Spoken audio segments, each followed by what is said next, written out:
cultures will view dogs and cats as close friends, but not extend that same compassion towards equivalently intelligent species, or even more intelligent species that we may put on our plate or just view from across the glass or the cage in captivity, like for entertainment.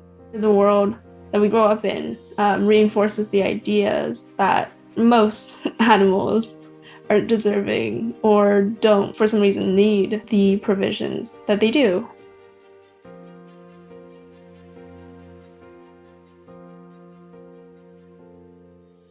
Since I was younger, I've always been passionate about farmed animals and their protection and advocacy for their rights. And I feel like sharing the stories of individual farmed animals shows the public how sentient they are, and they can make the connection and realize that the food on their plate had a face, had a family, had emotions, the capacity to feel pain.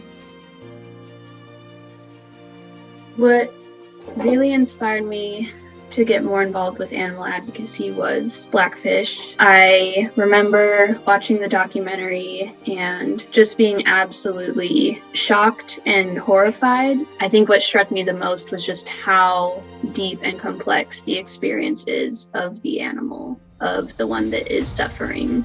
And I think that more than anything is what really propelled me to get more involved with animal advocacy. One of the most significant things that's happened in recent years, in my mind, is 2019 changes to the criminal code that made it a federal offense, a criminal offense, to confine whales and dolphins in captivity, to force them to perform and to breed them. So this law is designed to phase out keeping whales and dolphins in captivity entirely in Canada. And it was both one of the first serious amendments to the criminal code of Canada, animal cruelty provisions, in over 100 years. You know, I think younger generations have realized that they can use their own voices to bring about change, and they're making their personal career and training decisions to ensure that as adults, they'll have the tools and the platform to elicit the changes that they want to see in the world. In the last 10 years, there's been an explosion of animal law courses and policy courses offered at universities right around the world.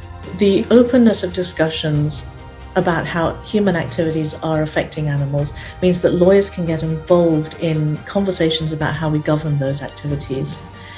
Because of the long-standing efforts of individual lawyers and policymakers and philosophers, and then millions of individuals in their everyday choices, we're seeing then big food businesses, cosmetics companies, and then government coming on board with the rhetoric of animal welfare and animal protection, and also about working with animals in their own interests, animals as having an interest. So this has completely changed the game. It's no longer a minority discussion, and there's been open interest by colleagues working in very different fields in animal law, which is fantastic.